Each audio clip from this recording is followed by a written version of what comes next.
Welcome to Reset with Amber Lyon. This is the official podcast for Reset.me, where we introduce you to natural medicines and therapies and inspirational people who can help you just hit that reset button in life and give you ways to just improve your overall happiness. And I can't think of a better guest to have on now, speaking of happiness, than Mr. Preston Smiles. Preston is a dear friend of mine, and he's also literally one of the happiest people I know. And I wanted to bring him here on the show today to talk about ways, just little changes you can make in your life to increase your happiness and really start following your passions. Because something I always say to people is follow your passion and success will follow. It's something I've always done in my career, something you're obviously doing in your own life. And I think you have a lot of amazing tips for our listeners today. Thank you. I appreciate it. Yeah, I'm super pumped and happy to be here, and let's do this. All right. Let's get it. Yeah. So Preston, you founded the Love Mob. Can you tell everyone a little bit about that? And I think it's a really fantastic way of activism by shining light on the light, not just pointing at the dark, and really focusing on spreading more love. That's something we're definitely deficit of in our society. For sure. The Love Mob is organized acts of love, and our mission is to reconnect 3.6 billion people to the power of community. So we do that through different mobs, which sometimes looks like flash mobs, sometimes looks like group meditations, sometimes it looks like huge dinner parties and jazzy nights. And what we're doing is we're making love as a lifestyle cool. So we're taking all of the awesome people from all over and bringing them together in the name of good, in the name of love, in the name of peace. And how do you think that people can get more love in their lives? I know we're just surrounded. We're living in a society, as Alan Watts calls it, that just glamorizes hate. I mean, you turn on the TV, you see hate, fighting, guns, violence, but rarely do you ever see acts of love. Yep. And in such a society that glamorizes hate, how can you work to add more love to your life? Well, first of all, you have to recognize it. You recognize that the other end of that coin, which is all the same thing. Here's the thing that we stand by, and I stand by personally. I know that love and hate, because I have been extreme versions of both, are the same energy. It's just how you use the energy. So with the Love Mob, which I am a co-founder of, I have two other founders, Alison Kunith and Mustafa Shakir. We choose to become love's voice. So this shirt isn't just a shirt. This is I am a representative of love's voice, and you are a representative of love's voice. And for so long, as Alan Watts points out, and it's clear to see in our society, hate is speaking very loud. And now it's our turn to come together, to organize, and to do as much as possible in the name of love. So we shift this thing. Because at the end of the day, and this is when I'm coaching people, when I'm speaking, I always remind them of this. Right now, as we speak, if there was an earthquake, if there was some huge natural disaster, all of the stories we have about each other would go right out the window. We would immediately become family. So, and a lot of times people wait and they get to the end of their life and they go, wow, I have all these millions and I have all these cars and all of these things, but I never really loved. I never really let someone love me. I never really went out on a limb and risked it all in order to gain it all. So the idea is to not wait until we're on our deathbed, but to do it now, to step up big and do it now. And I think so many people we just live in this delusional society where people think that, as Jack Kornfield says, that you can just buy things and they're going to make you happy, and that all these material objects will bring happiness in your life. Let's just get a new car. That's going to make me happy. But when in reality, a new car is probably going to give you more anxiety, because now you're worried about scratching the car. You're worried about someone hitting your car. You're worried about paying your insurance. You're worried about paying your car payment. And then next thing you know, this object that you delusionally thought would bring you happiness is bringing you anxiety. Indeed. And that comes from, and I've spoken about this before, I asked people to name the last toy they got when they were 11. And most people can't. And the toy and the Ferrari, the toy and the car, the toy and the anything will never produce lasting fulfillment, which is why you don't remember it. So we get high on these things. We get the new toy and we're happy about it. The new Ninja Turtle or the new, BMW. And it fills us up for a second. And then it all goes back down. And that's because our happiness is being based on things externally instead of internally. So my practice is always go within. Go within or you go without.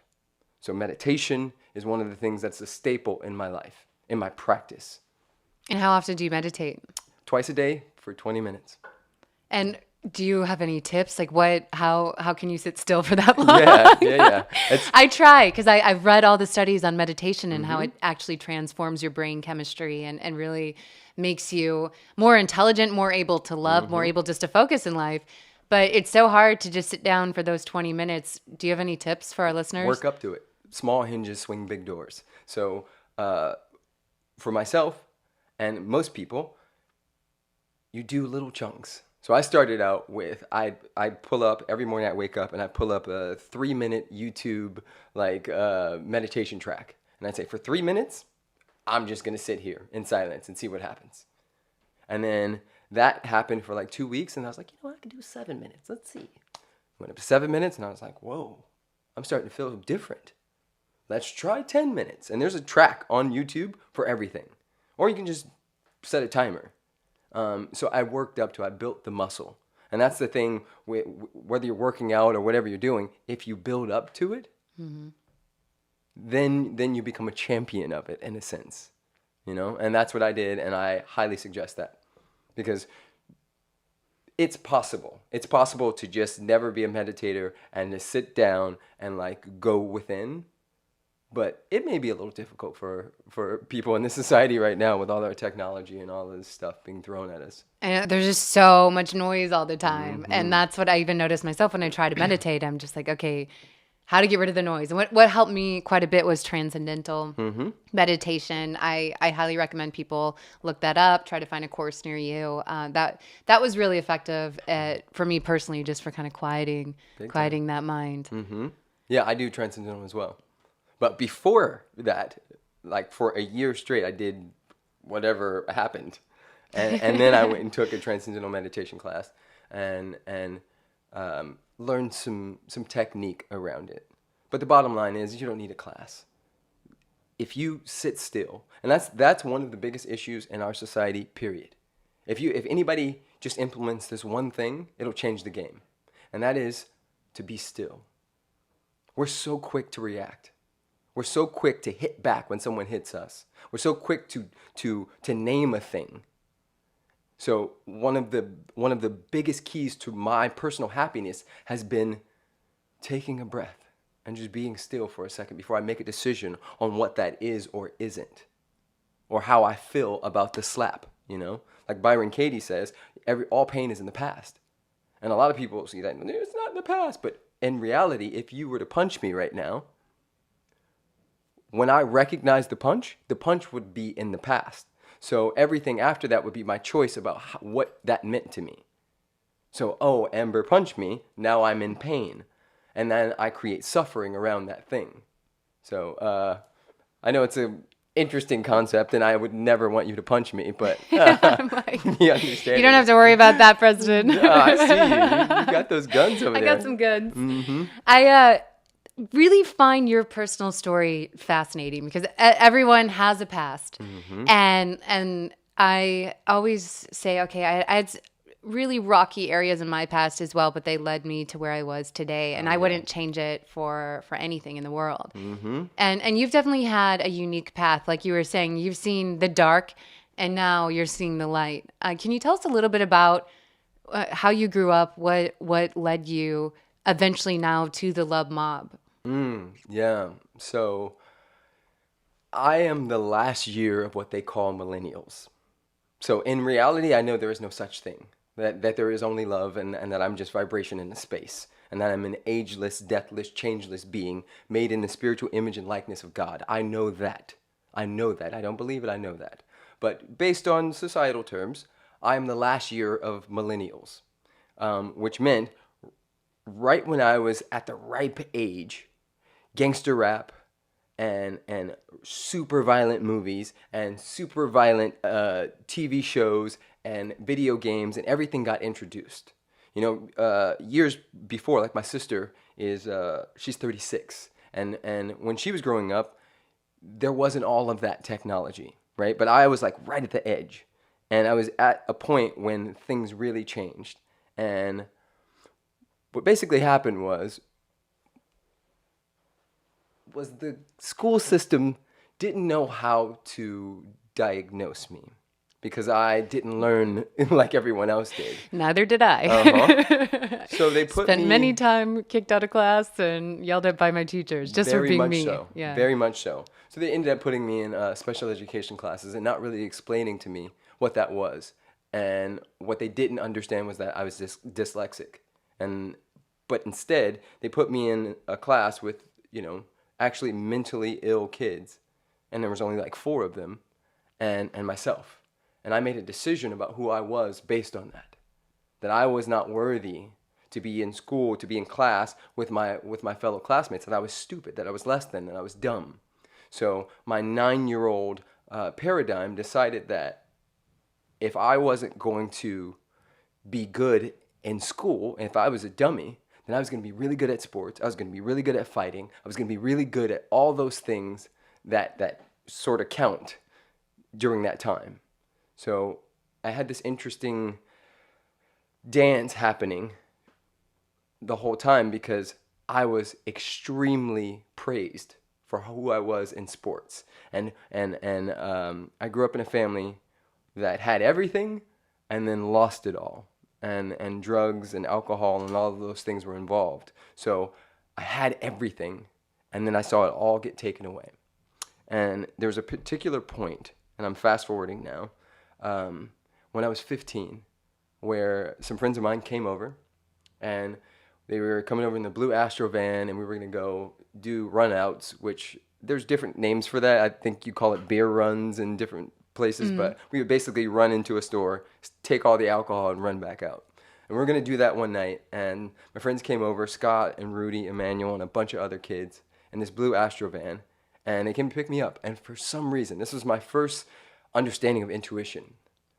For some reason, it was a no. And they were like, "Oh, you're going to be a..." And I'm like, "Yeah, I think I am today. Like, I'm not going to go there." They made fun of me a little bit, and they were like, "All right, cool, we're out." Within an hour, everybody in that car was shot. And my best friend, Scott, was shot in the face and died immediately. And that was the first time where I was like, okay, I'm being saved. There's something happening here. I don't know what it is because I don't have I didn't have the same vernacular that I do now. But I knew something was up. And that hit me so hard that I asked my dad, could I move out of the state? Because at that time I was in what most would consider a gang and I got kicked out of 4 different high schools by that point and went to 3 different junior high schools. So fast forwarding from the 9-year-old who believes he's stupid to, the introduction of gangster rap and the Terminator 2 and all of these crazy stuff. So were you actually in a gang? I was. And at that point, I realized that there was more. And my dad did something really smart when I was very young. He caught me smoking weed with my friends, and he pulled me aside, and he said, "I have no problem with marijuana. It's from the earth. I smoke it. Your uncle smoke it. But I want you to do something." This is an 11-year-old he's talking to. He said, "And I want you to answer now. I want you to come back and talk to me tomorrow. But I want you to take a look at everybody's life who does that. And if you want that for yourself, then keep doing it. But if you don't want that for yourself, then as a leader, I would beg you to stop." And he gave me the decision. And literally that changed everything for me because it put me in a position where I felt like, okay, yes, I'm in a gang, but there's more. Yes, I do these things, but there's more. And he would talk to me in this certain way. And from there, when that happened to Scott, when he died, I got scared. And I asked to leave, and he made a few calls, and 2 weeks later I was on a plane to Pittsburgh, Pennsylvania, where I went to North Allegheny High School, which was 99.99% Caucasian. There was one Asian kid, one black kid. And like, it was a total like shocker for me, but not in the way in which you think it would. So I went from a school where there was no books, where there was violence all the time, where they didn't care about us, where everything was jacked up, to this school that was the 7th richest high school in America. And it was completely white, and all these kids were ridiculously well off. And what I learned there, I still implement now. And that is that there is no difference. The same music that I was listening to in LA, they were listening to in Pittsburgh, Pennsylvania. The same movies I was watching out there, they were watching there. And I realized that it wasn't a white or black thing, or a Christian or Muslim thing, or any of the other labels we can put on it. We were under a system. And at that point, I was like, oh, I've been bamboozled. I've been tricked. And I was telling my girlfriend this the other day. At Carson, I would litter. I would spit on the carpets. I would do all kinds of crazy stuff. I would try to set things on fire. Same kid, same energy, goes to this other school where everything is pristine and taken care of, and they have booster club and all of these things. And I wouldn't dare drop a thing on the ground. So that told me that it wasn't the kid, it was the environment that was set up. They set up an environment where this is beautiful. This is how we take care of things. And the kids acted accordingly. So if you decide not to put any money in this school district because you know this school district has chocolate people in it, then the school is going to look a certain way, then the kids are going to act a certain way, and the cycle continues. So to make a long story short, I realized within that process that I had been tricked, that my friends and I and all of the stuff we had went through was not actually us. We were having an identity crisis. And me frying my hair and asking my mom, could I have blue contacts in my eyes, and all of that stuff was a form of self-hatred based on what the media was feeding us. Mm-hmm. And it was on. And so how did you start getting into doing the Love Mob activities and really spreading love into society? Because I think it's so easy, and I did this for 10 years of my career, to just focus on the negative and what's not working, old paradigms. And I really am a firm believer now that rather than pointing your finger at the old and what's not working, why not just create new systems, new paradigms, new ways of doing things? Exactly. It's just too difficult. I tried for 10 years and never worked. I kept getting swallowed in my work and swallowed in this darkness of negativity because it was so difficult to even make a dent in the madness. Mm-hmm. And something I've just been shown over the past couple years through meditation, through use of plant medicines, has been that people need to heal at the individual level. We need to collectively heal all this trauma and pain, and we'll see dramatic transformation as a whole in society. Big time. And so what was it for you that kind of sparked your idea to create the Love Mob and try to promote more love?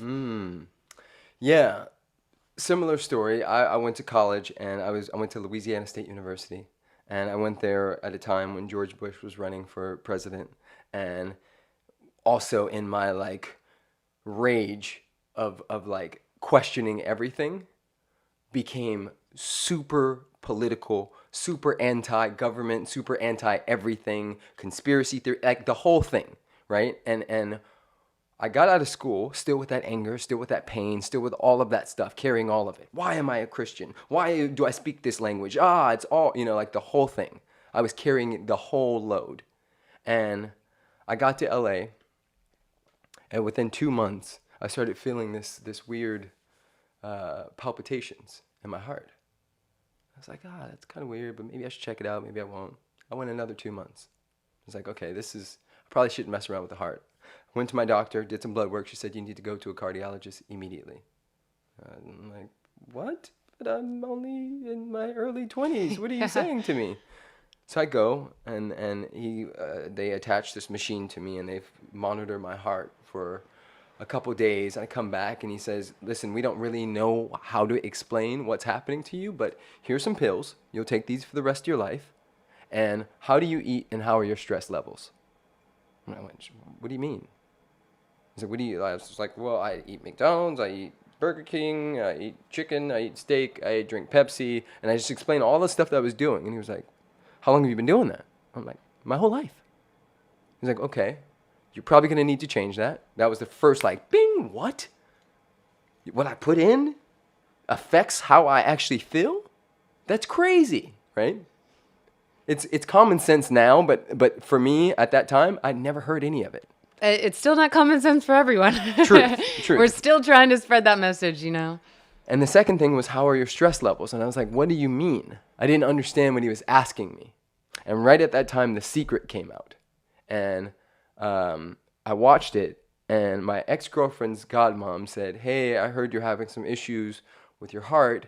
I got this book, Ask and It Is Given, by Jerry and Esther Hicks. If you read, here's one. And I'm like, I don't really read, but I'll try it. Between those two things, I exploded. And I realized, once again, that I had been feeling all of that pain, all of that anger, all of that stuff was being channeled through me. And that I couldn't really create lasting change if I was the anger that I was speaking to.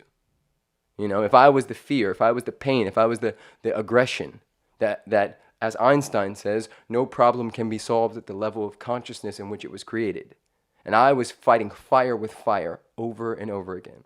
So fast forward to years later in all of this work, I was sitting with some friends, and we've been talking a lot about what needs to happen. And it was like, you know what? We get to do it. And put myself in a position where I couldn't back out. I made a Facebook page and an event, and I put a date on it, and I said, on that day, we're going to hit the streets. On that day, we're gonna treat it like it's 1968 again. And we're going to get out there, and we're going to celebrate in the name of love. And I just love this concept as someone who I spent a year covering protests around the U.S. And when I heard of the Love Mob, I was like, this is brilliant. Because when you come out angry at a protest, right away you're just surrounded. And I saw it and witnessed it by police dressed in military uniforms like they're going to Afghanistan, and with less lethal weapons they're firing into crowds, tear gas. Yeah. And no matter what, it was like fighting fire with fire. The police felt the anger, so they felt like they needed a heavy hand. And at the end of the day, what did the protesters accomplish besides many of them getting arrested, shot at, or crushed, literally by police batons? And so I kept getting frustrated as a journalist, seeing constant protests and movements just getting crushed and becoming nothing. And what I think is so brilliant about the Love Mob and going out and just spreading love is that it can't be met with a heavy hand. It can't be. What are they going to do? Say you guys are spreading love Stop and singing loving. on guitars. Yeah. But it's so necessary. And it's such a simple message, but so profound. Just love. Just join with your neighbor. Don't listen to the news anymore. The news is trying to divide you. Exactly. The news wants us all, and I worked in the business for so long, literally to fear one another, fear our neighbors, not unite. And if we're just simply able to shift this paradigm into one of love and community, then we're going to see dramatic transformation as a whole. Totally. Because, those who are in power and corrupt want you to think that you can't grow food in your backyard, that you can't trust your neighbor, you can't barter for things, Exactly. not using money. Yeah. The thing about it is it's our duty. If you have the vision past your eyesight to see what's real, if you can see what's real without eyes, then it's your duty to do what we're doing. And what I understand is that if I just take care of my consciousness, if I lift what I can, i.e. the Love Mob, and let's say Amber Lyon lifts what she can, i.e. reset, and everybody does their parts, then we're taken care of. So the Love Mob was birthed out of an understanding that this is what we can do. We bring people together. I have been doing love mobs in my house and at parks and things like that before we called it the Love Mob. And it's back to that one principle, which is at the end of the day, when it's all said and done, you will not care how many cars you had. You won't. You won't care about anything other than if you loved or let love. And when people get together, and it usually happens through disaster, like 9/11. 9/11 happened, and it was a disaster, but at the same time, it was so beautiful to see how society as a whole, like, came together. Mm-hmm. And the idea is to do that before any of that happens. And so for people out there who are going down, I notice a lot of people are waking up. Mm-hmm. I mean, one by one. And it's really easy to spend the majority of your time just going down that rabbit hole. And I did that for a while, and it caused me tremendous anxiety and anger, mm-hmm. just like you said, it did you as well. And some people can't quite understand my career shift now that I'm talking about love and what? Unity and healing. And they're like, we have government stuff you need to expose. Yeah, what are you doing? What's all this talks about plant medicine? And mm-hmm. and I just realized after some time it was harming my own health and my ability to make change in this world. Big time. And it's dangerous to your soul to do that. Once you realize the basics and what you've been lied to about, there's no need to really continue to go down that hole. I mm-hmm. think time is better spent shifting it now towards solutions and solutions that are empowering. It's so easy to completely transform your life at the individual level. You have the power in so many ways. You can pick what food you buy. You can grow food in your backyard. Mm-hmm. You can choose to use plant medicines if you want for healing instead of prescription medications. Exactly. And people have so much power at the individual level. And if we all can just improve our lives, follow our passions, heal at the individual level, collectively, we will see a dramatic change. For sure. If people are happy, they're not going to be working corrupt jobs. They're mm-hmm. not going to be working for oil companies. They're not going to be screwing over their neighbor, and they're not mm-hmm. going to be committing violent acts. That is huge. And this is the one thing, and I know people have a hard time with this, but I personally choose to look at it this way. Everything in my reality, I caused or I allowed. So for me, at this point in my evolution, there is no other. If there's a school shooting, it's me. Not personally, I didn't pull the trigger, but anything I do that feeds that machine is a part of that. Because it's one collective consciousness, as they call it, the oversoul. Right? So everything we're experiencing is based on our choices. I know that this computer in front of me, I know that the minerals that were used, that were mined to make this computer, happened in the Congo, on the backs of people, slaves, of people dying today. I know that. I'm consciously choosing it to use it as a tool. Right? And that's, for me, is everything. I get my freedom back when I stop pointing the finger at anybody else other than myself. So on an individual level, the best thing anybody could do to change this world is to clean up their own consciousness, to go in the attic, go to the ugly places, pull out that stuff that nobody wants to talk about, face your fears, talk to your mom, have the conversations, the difficult ones. You do that, then you turn your light on. And when your light is on, when you fill your cup, then you can give from the overflow. And that's the idea, is to like clean this thing up. Like people see me and they're like, you're always so happy. I'm like, yeah, like I am now. Yeah. You know, but I'm I'm happy because I go after the ugly stuff. Mm-hmm. I dig deep. I look at the stuff and I say that everything is me. There's nothing outside of me. So if dis-ease comes through my body, it's not the pharmaceutical companies. It's not anything other than myself, because I get to choose at the end of the day. And we all have a choice. And I think because so many people are carrying around so much anger, that's why they're attracted to mm-hmm. going down the rabbit hole all day. It just feeds the madness. Big time. Instead of actually then having to shine the light into your own soul and see what's keeping you from moving forward. Mm-hmm. And I think so many people are carrying bottled up trauma. Oh, yeah. They've just completely lost ways to process it. And that's what happened to me when I started getting symptoms of post-traumatic stress disorders. I just didn't have any way to process these memories and this trauma. Mm-hmm. Do you have recommendations just in your own life and your own transformation of different therapies or actions people can take to start revisiting some of those memories, to start processing some of those emotions? Yeah, I would say slow down. The biggest thing you could ever do is to slow down to speed up. Right now, we're going so fast. We're going so fast, and there's so much being thrown at us that we're not paying attention to the smallest things. You know, a lot of times, and I'll find myself doing this as well. You know, there's your neighbor, but you're looking way down the street. Or the example I give is, you know, to be actually present with what's there. Because if you're present, then you'll heal it all. Because you can't hide from it. It's there. So a lot of people will be eating their broccoli while thinking about the cheesecake, which is not honoring the broccoli. So my thing is be with the broccoli. Whatever comes up, I'm with it.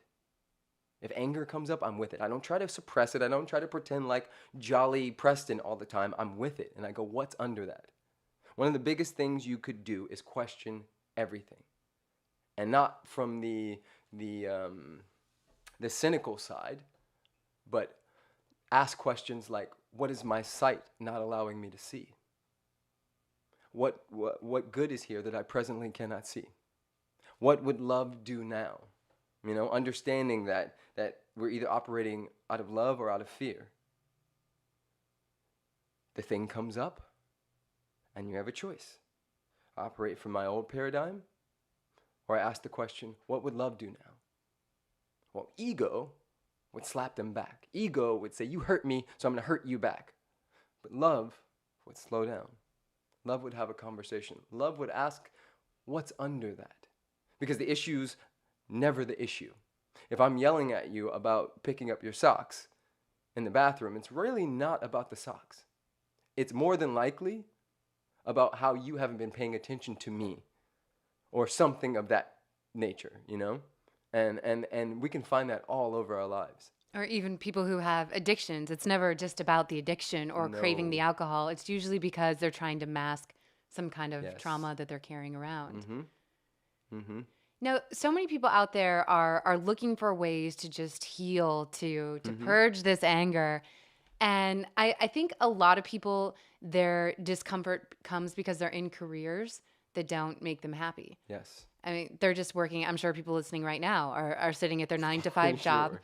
And I don't know how I've been so lucky. I always say that's the most horrific thing I can imagine. People are say, "What do you fear?" And that's what I fear. A cubicle. A cubicle. Put me in an office. I get it. I have get lived it. out of my car because I could not Get it. go the cubicle route. And I always just trusted in the universe. And I've made some really what normal people would think are wacko, blind faith decisions. But it's always worked out because I've always followed my passion, which is journalism, which is communication, trying to help others.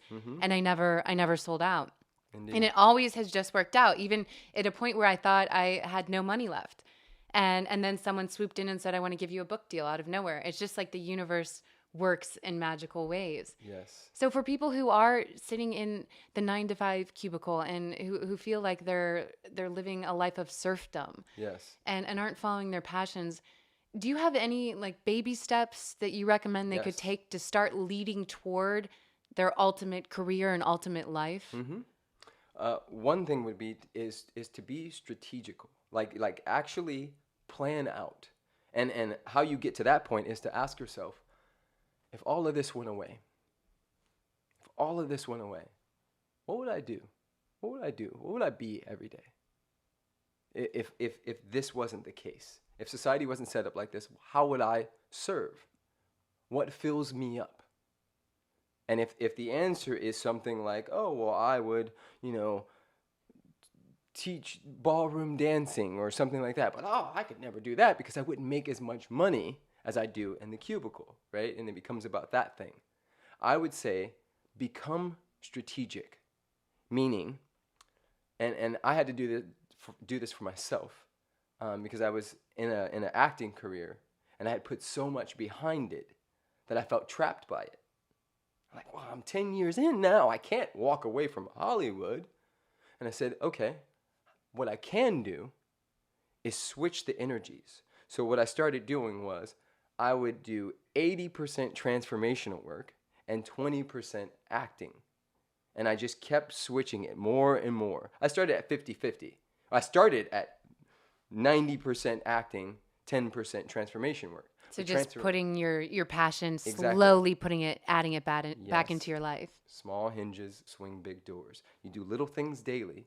You'll turn around and you'll go, wait a minute, I have a plan and I can execute this. Wait a minute, I'm having fun in life. And the thing is people don't necessarily have to leave their job as long as they have found a way to tap into that thing that makes their hearts shine.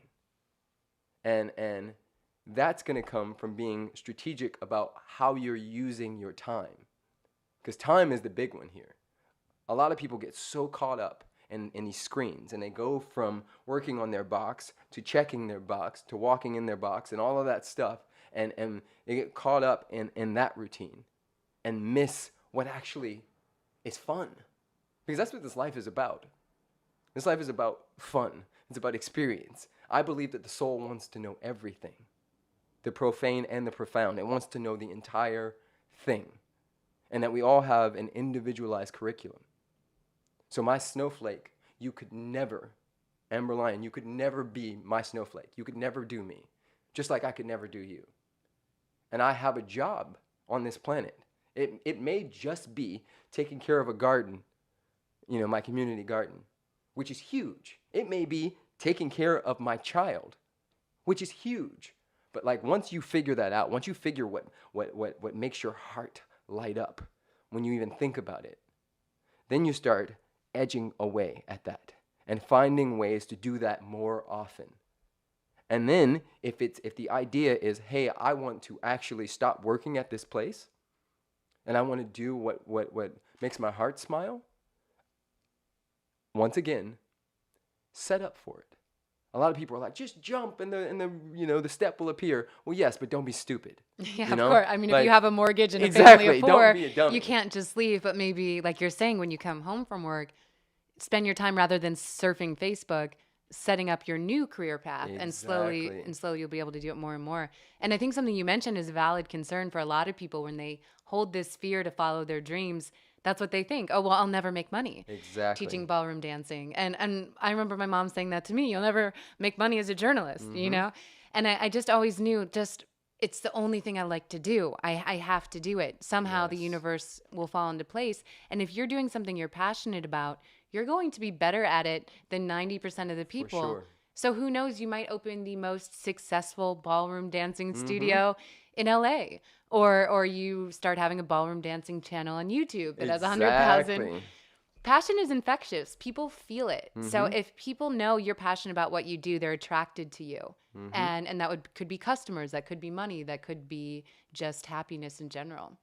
And sometimes, and this is the thing, I talk to people about this in relationships, and I say that, for instance, I have a beautiful girlfriend who I will probably marry, but the 2 and the 3, so she's the 1, right? I met the 1, but the 2 and the 3 were just as important. Yeah. And sometimes the thing that gets you out of the job, like you may think that you're stepping out for ballroom, but ballroom leads you to meeting, this particular business person who says, oh, I have this venture. And next thing you know, you find yourself in Antarctica, doing some crazy adventure. But the only way you could have gotten there was by choosing to go do ballroom. You see what I'm saying? So like my exes, all of the different women who I dated throughout this time were just as important as the 1, because it was a setup for that. I'm so thankful. I'm so thankful that those relationships worked out in the sense that they didn't work out. And that I was able to go, oh, I see. That was a setup for that. That was a setup for that. I learned patience there. I figured out how to really love me there. I figured out how to walk away from something even though it's comfortable there. And now here I am loving the crap out of me. And boom, my 1 appears, And that can be placed, that system can be placed all over. It's so beautiful how you think, your train of thought. I mean, it just shows why you are so successful, because instead of looking back at past quote unquote failures or things that didn't necessarily go right, obviously you're not in those relationships anymore. You're valuing what you learned from the mistakes. And that's such a key element, a common denominator for successful people Mm-hmm. is not to look at poor me, look at all of this that happened in my life, but what did I learn from that? Exactly. Exactly. It's so, so key. It's huge. It's so huge. And it happens every single day. We have an opportunity every single day. And I always tell my clients, out of my greatest rejection came my greatest direction. And a lot of times, what we call failure is the setup, is the perfect setup.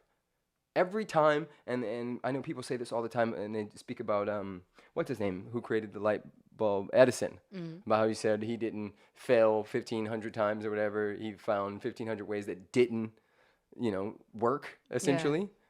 That's how I actually view my life. I don't believe there are mistakes at all. I believe that this is a perfect universe, but it must be mentally seen and spiritually experienced in order for it to show up in our experience. And that's going to come from walking out on the skinny branches to get the good fruit. There's a risk involved in trying to get that apple that's way out there on the edge. And my falls have always been perfect. I've always figured out, and I don't even fall as far anymore because of that. Because I'm choosing to actually live. That's what it's about. Everybody's trapped in these little things, including my mother. She's gotten to this point where she's like, wait a minute, I just worked 45 years. For what? I just did all of this to get this little tiny retirement. And I worked a job I was never happy at. For someone else, making money for someone else. Trapped in the system, playing the game. But what I remind her is that as long as there is breath in her body, the game is still on. So who is she going to choose to be now? Where are you at in that now? How are you responsible now for that? So yes, you still clock in and you're about to retire, but can you find your bliss in that? Can you light up that job? Can you walk in there and make it fun for you? Can you laugh at the way your boss's eyebrows, arch up when he speaks to you about the TPS reports or whatever that stuff is, How do you do that? I challenge everybody right now, if you are working at a job that you do not like, to go in there tomorrow and find things funny. Just be tickled by it. Do your job, still work hard, but choose to find stuff amusing. Watch what happens. Literally, it's the most amazing thing when we choose to pay attention and be present to the small things and be tickled by it. Or allow ourselves to be vulnerable enough to feel whatever is happening. Everybody who we respect, everybody who we love, all of these stories is the reason why we go to the movies all the time. When actors choose to go there, even though we know it's fake, it's not fake, which is what induces the tears in us. Our mirror neurons fire off because we know that's real. We know it's real. They're feeling that, and therefore we feel it. So, I don't even know where I'm going with this one, but it's just beautiful. I'm sitting back. I'm like, all right, I need to find something funny in tomorrow's podcast. It's fun. It's fun. And I think too, some people, say you're laid off from your job or something goes drastically wrong in your life. Sometimes the more intense the situation is, the more that's the universe saying, hey, buddy. Yes. Listen up. That job is never right for you. What you're doing is not following your true path. And so I'm literally going to knock you on your ass. Yep. So the only way you can get back up is to follow your passion. That's it. That's huge. And that causes so many people, I think so many people are depressed and anxious just because their soul knows they're not on the right path in life. Exactly. And that causes a ton of resistance. And every time I know I'm making a bad decision, I know I'm doing that because I start to feel anxious or things just don't feel right. And it's my inner me saying, honey, you're going down the wrong path. Exactly. You need to turn around or slow down and figure out what to do next. Your higher self. The universe is responding to our innermost thoughts. So no matter what we say on the outside, no matter what my words say, if I don't actually truly believe that I deserve that, then it will not come into fruition. But on the other end, and scientifically they've proven that affirmative thoughts have more power. When you're calling for something, I tell my friends this who are getting to that point. We're like, I'm 32 and I haven't found a man yet, and they have these conversations about how it won't happen, and I'm like, yes. because the universe is responding to that. But if you really get in the space, of opportunity, of being a beacon for all that is right for your life, and you say, guide me, then that's exactly what you're going to get.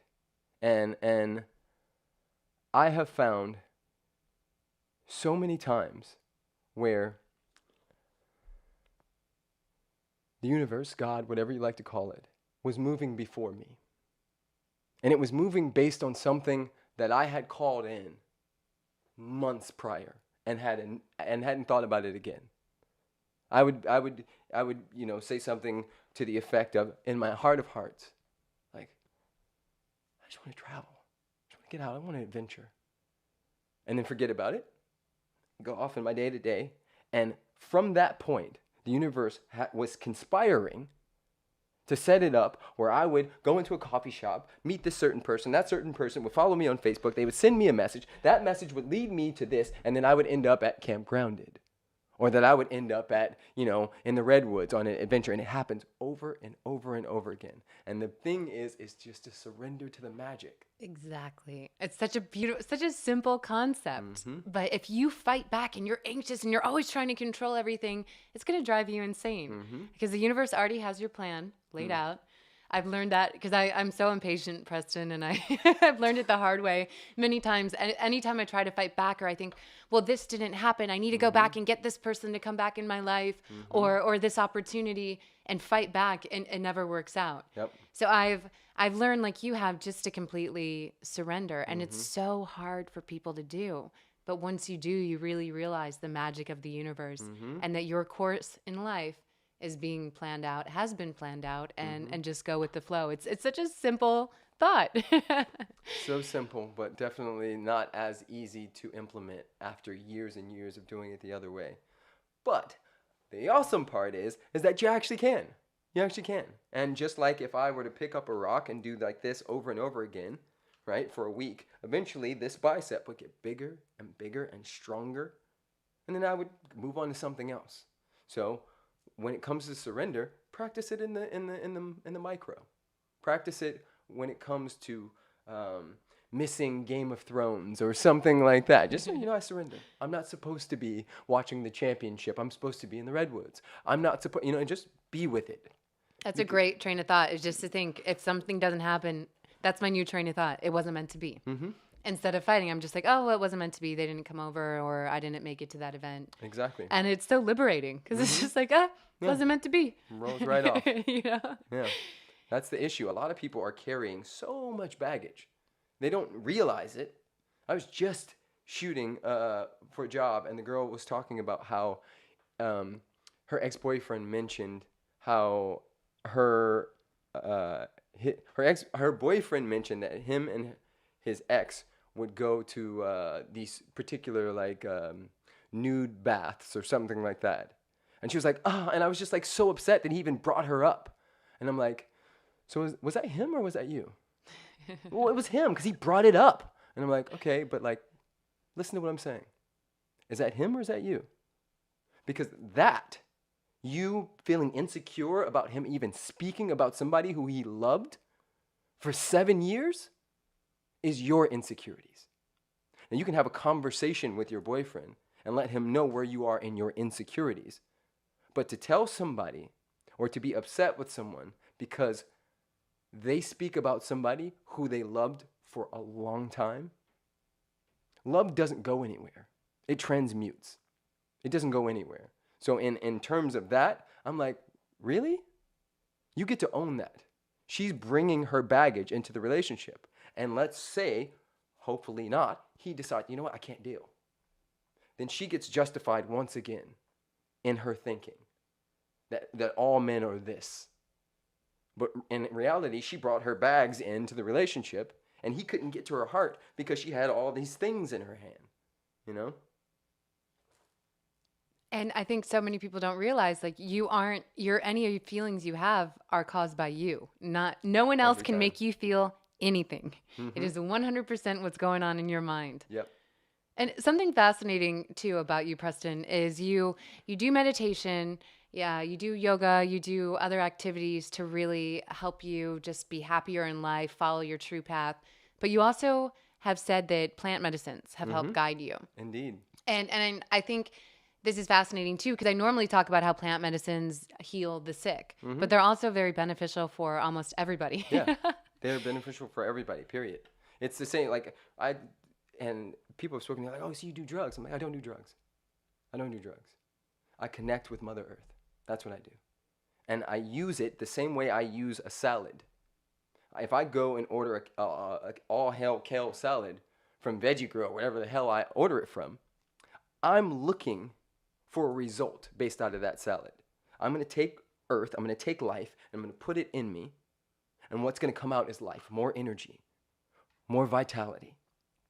So if I go to the jungle and I drink some ayahuasca that is from the earth, and that stretches my consciousness, then I feel like that's my job to do that.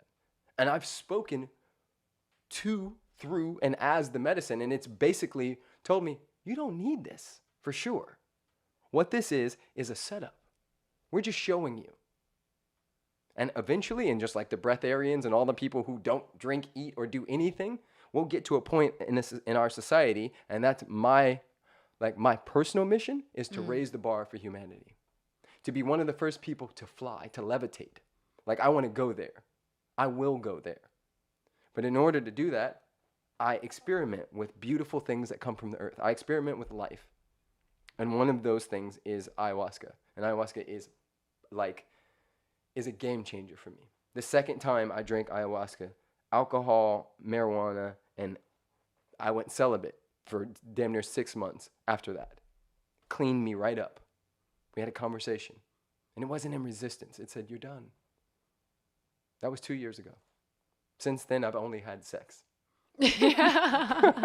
Congratulations. Thank you. We're glad you didn't abstain from everything, Preston. I'm having sex. I think with all the propaganda we've been fed since the 1970s about a lot of these substances, especially psychoactive plants, people forget that simple thing, what you're saying. It's Mother Nature. Boom. It is a plant that grows profusely in nature, or a fungi that grows on cow shit, Yeah. But no matter what, it's nature. This is something that nature provided us, tools that have been provided to humanity to help expand our consciousness, to help connect us with Earth, so we know when we're harming Earth and harming our own home. And we've just completely taken these tools people have used for thousands of years and removed them from Western society. And then we wonder why everything has gone mad. Well, because we've lost our connection to nature. We've lost our ability to purge trauma. We've lost the intense insights you're given on these medicines and how to improve your life and follow your path. Indeed. And ayahuasca has been really transformative for me, as it has for you, as you were saying. Could you tell us a little bit about one of your most profound ayahuasca experiences and what you learned? Because I think it's really important for people to know these medicines aren't just for people who are sick. They can help everyone with just guidance and insights. Wow. I mean, if you can narrow it down, it's hard enough to even describe one Yeah. experience, but just something that really made an impact on your life and transformed your direction. Well, let's just say this. I've had some of the most beautiful, like, heart-opening, magical, most, like blown away experiences with that plant medicine. And I've also had some where I was torn to pieces. And those are the ones that I'm most thankful for. So one particular ceremony, which was my very first ceremony, which is awesome that this happened out the gate. And people are like, you went back again after that? And I'm like, I did. Drank the medicine and was in an experience. I got shot into the astral plane and then shot back down, and then I was a wolf with red eyes watching myself. And then all of a sudden, I was back, and every lie I had ever told kept coming into my consciousness. And I had to heal each one of them. It just kept coming up. And I'd try to take my mind somewhere else and again, over and over and over again, until I dealt with each one of those lies. And while it was uncomfortable to face me in that moment and that time frame, when I was done, I could have. I felt like I was floating on a cloud. I felt like I had my life back. I felt so clean, so clear. I felt like my channel was 100% clear. I didn't purge. Not everybody purges. That's another thing. It's a misconception that everyone's just throwing up all over the place. I haven't purged. I don't purge. Not in that way. I yawn. I fart. But Yeah. but when I left that ceremony, I knew that was a gift. I knew it was a gift, and I felt so light. And I was able to go and speak to some of my family and some of my friends about that and say, hey, I realized that I was out of integrity with my word. And I faced them in a different way. It was almost as if my fear was removed. And for that, I'm forever thankful, and which is why I went back a second time. And that second time, it was pure bliss the entire time. I was a Native American hunting buffalo in the bushes for hours. I was like all over the place and sacred geometry everywhere, and it was absolutely beautiful. And I am 100% thankful for that gift that God has given us in the form of that vine and the leaf. What do you think the purpose is of ayahuasca? Because it's spreading all around the world so rapidly. It's surpassed the law. I mean, it's already all over the United States, whether the government wants it here or not. And it seems like it has an agenda Big of time. its own. Yes. What do you think that is? I think it's Mother Nature fighting back, kind of one person at a time. For sure, it's a technology, and she's having a conversation, and I believe, back in the day, the universe, God, whatever we would like to call it, Buddha, Allah, Krishna, whatever the name is that's on the door for you, I call it God. I believe that God, the universe, was birthing these way showers, right? So they'd be like, boom, there's a Jesus. Boom, there's a Martin Luther King. Boom, there's a Gandhi. Boom, there's a Mother Teresa. There's a Nelson Mandela. There's a, like, all over. I think they would birth these way showers, these people that would point the way and say, hey, I know everybody's walking that way, but let's try love, right? And I believe that the universe was doing that according to how it was necessary. And at this point in human history, if we don't get it right, Mother Nature will shake us off of this planet. There will be a time where humans aren't on here if we don't turn the ship. So I believe that Aya, the medicine, is popping up everywhere as a alarm system. She's saying, hey guys, you better wake up. And here, I'm here for you. There is nothing but love. You can have everything you want. You can play your sports. You can do all of that stuff. And you can do it from love. You can be gangster. You can be dope. You can be like ridiculously amazing and do it from love. You can have your governments. You can have all of the stuff you want. You can clean your oceans and you can do it from love.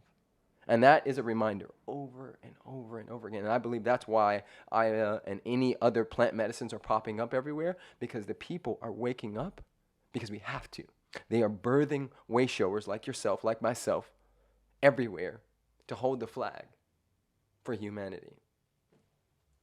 And I think that ayahuasca, I definitely agree with you. I think that that's the insights I get, is that it's just trying to turn around the course of humanity as rapidly as possible. And you see it in people who go down there and try it. There's some bankers who go down and come back, and now all of a sudden they're not investing in coal; they're investing in socially responsible companies, or other people I was down there with who maybe worked for investment banks and now are focusing on plant medicines. And it's such, or that soap opera star who worked for Days of Our Lives. I don't know if you remember his story, but he went down and he drank ayahuasca, and apparently he had really profound visions that his job was just dumbing down America. Oh, wow. So when he came back, he quit, and he was a Wow. huge star on Days of Our Lives. Yeah. And then he quit, and he said that he was just filling people's minds with trash, and he called his fans effing idiots and Whoa. left. Yeah. So it's Wow. pretty dramatically transforming people's lives. That's trippy. And yeah, it's just and it just reiterates to me how important and necessary these medicines are for people to be able to access. Yeah. I forget what the guy's name is, because I'm not that well versed, but let that food be thy medicine. I forget who says that. But I don't see ayahuasca or any other plant medicines different than I see a salad. I think they all have a purpose, and some of them are a little stronger, some of them are a little more, eye-opening, and some are just serve, the body, and that's it. And I've been in ceremonies where there have been kids. I've been in ceremonies where there's 90-year-olds. I've been in ceremonies in the middle of nowhere. And I will say this. 2012, when the world was supposed to end, I was in a teepee in the middle of Joshua Tree with 40 other people, and we were in a ceremony, and this particular woman was doing this Native American chant on a frame drum, and everybody was, singing along with her, and she was like, ay, ay, ay, ay, ay, ay, ay, and she's making this sound. And I was sitting in the back of the teepee, and all of a sudden, we were hearing the sound, but it wasn't in the teepee, but it was like the same tone. And then everybody started looking over at me, and I was like, why are they looking at me? Well, they weren't looking at me. They were looking at the coyotes behind me that were back there chanting with us. Wow. We called them in, and they were behind the teepee singing the same song. And to me, that was one of those moments where I was like, I get it. This is not just for us. This is for us. Like all of us, all living beings who chose to be here at this particular time. It's not just the humans that this medicine is speaking to and through. It's the elephants. It's the ants. It's the slugs. It's everything. It's time. And it's so vital to go with your heart and what you think is right. Big time. If you feel a calling for the medicine, entertain that. Follow what you think is right.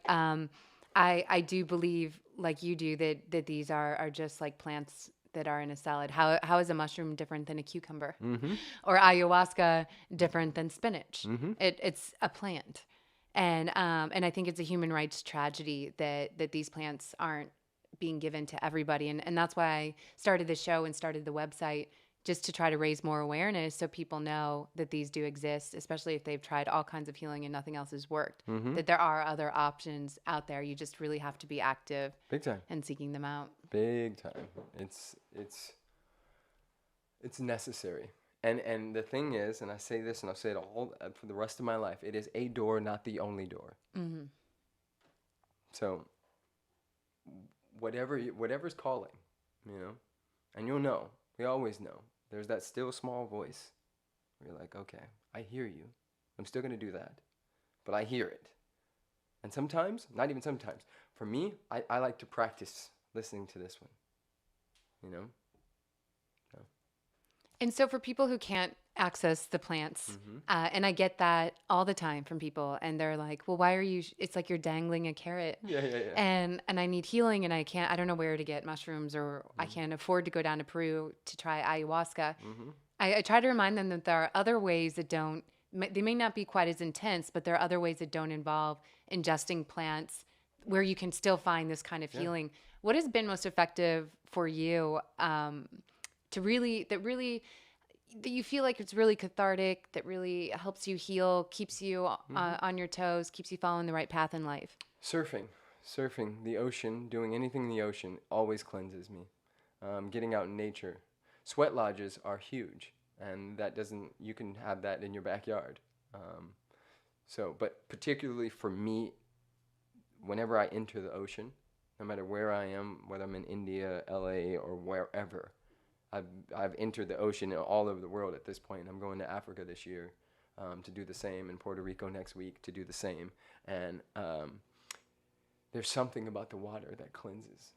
I feel baptized.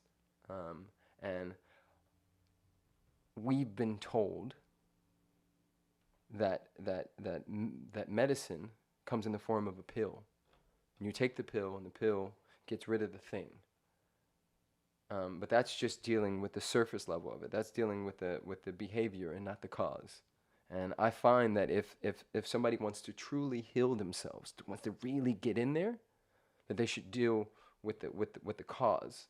And the cause is usually has something to do with being so stressed out that the body starts breaking things in order to let you know. It's a signal. It's knocking on your door. Oh, you're not going to pay attention to me? Cool, I'm going to give you this. Oh, you're really not going to pay attention? I'm going to make sure that cancer goes everywhere. And it's just reminding us over and over again. Live, play, be merry. It's the reason why, if at this point right now, if a baby or a puppy magically appeared on this table, both of us would go, oh, right? Because they're in their bliss. And that thing, mirror neurons, our mirror neurons fire off because we know that's us. Underneath all of the jobs and the mortgages and all of the scary stuff and the divorces and the who I've been and bankruptcy and the people I've hurt and all of those stories, underneath all of those stories is that bliss. And if you want to actually leave this life with some of that, you can, but you're going to have to choose it. You're going to have to choose it. And one way to do that is to enter into nature. One way to do that is to be still and know that I am God, to be silent, to go within, to meditate. Another way to do that is to drink ayahuasca or different plant medicines. Another way to do that is to be in community. Another way to do that is to find everything funny. Seriously, like you can't be physics. Two things cannot occupy the same space at the same time. Right? That's one of the laws of physics. So if I am literally laughing, that's all that can be there. Right? And what we appreciate appreciates. So we're all just energy in a space. So if I keep making my energy blissful, then that's all that can exist in this shell. You guys follow me? Such a beautiful thought to end on. Yeah. I can't thank you enough for sharing all your insights. And because so many people are just stuck and they want ways to get out. And I think a lot of the knowledge you've shared today has really helped people and will at least give them tools where they can feel empowered. Your life is yours. It is in your hands. Your feelings are yours. The situation you're in is because of you and the choices you've made. Yes. And despite what the news says and how the news tries to divide us and make you feel disempowered, you do have the power 100% to change your life. Coming from two of us who do not work 9-to-5 jobs. I never have. And are really following our creative passions. How can people find out more about you, Preston, if they want to? You have some terrific videos on YouTube, really inspirational videos. Thank you. A website. How can they find out more about the Love Mob too? PrestonsMiles.com, thelovemob.org, at Preston Smiles on everything social media. You can find me anywhere on social media, and I use it for one thing and one thing only, and that is to uplift, ignite, and inspire everyone, including myself. So if you want some more reset me and from a different angle, hit me up. You'll find Amber stuff on my page. You'll find everybody's stuff. Yeah, that's it. Keep freaking loving. Thank you, Preston. Yeah. It was so amazing to have you on. Thank you. Yeah. And for those of you out there that want to learn more about this show or discuss it, you can head to our forums at reset.me, and we will have a forum just for Preston's shows. You can discuss some of the advice that he gave. Also, if you want to learn more about these natural medicines and therapies and inspirational people who are carving their own paths in their lives, head to reset.me. Thank you. Boom.